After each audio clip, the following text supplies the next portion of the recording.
Hi అండి, నేనండి మీ పుణ్యవతిని. ఈరోజు టమాటో పప్పు కూర వండుకుందామండి. ఈ టమాటో పప్పు కూర ఎప్పుడు ఒకలాగా కాకుండా పెసరపప్పును ఒక 3 గంటలు నానబెట్టి పేస్ట్ చేసి ఇది బజ్జీలాగానన్నా బోండలాగానన్నా వేసి వండుకుందాము. చాలా టేస్ట్గా ఉంటుంది. ఇప్పుడు ఈ పప్పునైతే ఒక 3 గంటలు నానబెడదాము.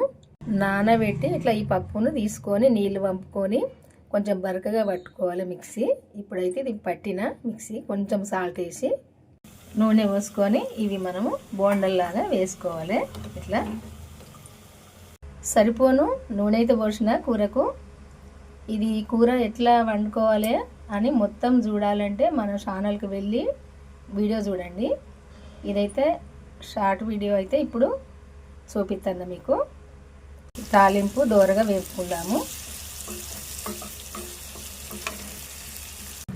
ఈ టమాటో మెత్తగా ఉడికినాక కొన్ని వాటర్ వేసుకోవాలి. ఇంట్లో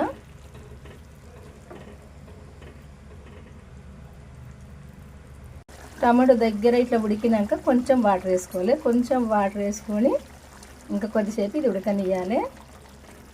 ఈ కూర వండింది మీకు నేను చూపించలే కదా.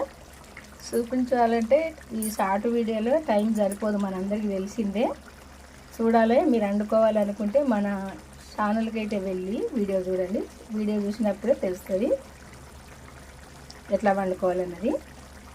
మనం ఈ పెసరపప్పుతో చేసుకున్న బోండా అన్న ఇదే, బజ్జీ అన్న ఇదే. ఇవి కూరలు వేసుకోవాలి. ఇట్లా కొంచెం ఈ కూర అంతా దగ్గరికి వచ్చినాక వేసుకోవాలి. ఎందుకంటే ఈ వీటికి కూడా ఇంత మనం ఒక సాల్ట్ వేసే పట్టుకున్నాం కదా ఈ పప్పును. ఇందులో కారము, ఉప్పు, ఈ టమాటో సూపు అన్నీ ఇందులోకి దీనికి పట్టినప్పుడే ఉడికినప్పుడే మంచిగా పుల్లగా కారం మంచిగా ఉంటాయి. అందుకే కూరతో పాటుగా ఇవి కూడా కొద్దిసేపు ఉడకాలి. ఈ కూర వండడం అయితే అయిపోయిందండి. ఈ కూర మీ అందరికీ నచ్చింది అనుకుంటా. నచ్చితే ఒక లైక్ చేసి మన ఛానల్ అయితే సబ్స్క్రైబ్ చేసుకొని వాళ్ళు ఉంటే ఇంతవరకు చేసుకొని మీరు కూడా ఒక్కసారి అయితే ఇట్లా వండుకొని చూడండి. వండుకొని తిన్నప్పుడే టేస్ట్ ఎలా ఉందనేది మీకు తెలుస్తుంది. తెలిసినాక కామెంట్ చేయండి. బాగుంటే బాగుందని చేయండి, బాగా లేకుంటే బాగా లేదని చేయండి. నేను ఏమీ అనుకోను. ఎందుకంటే మీరు ఒకసారి వండుకున్నప్పుడే మీకు తెలుస్తుంది. మీకు తెలిసిన వాళ్ళకి షేర్ కూడా చేయండి. ఇది ఇంకా ఈరోజైతే ఈ వంట అండి. బాయ్ అండి, మరి ఉంటా. చూడండి, మన ఛానల్కి అయితే వెళ్ళి వీడియో చూసి మీరు కూడా చేసుకోండి.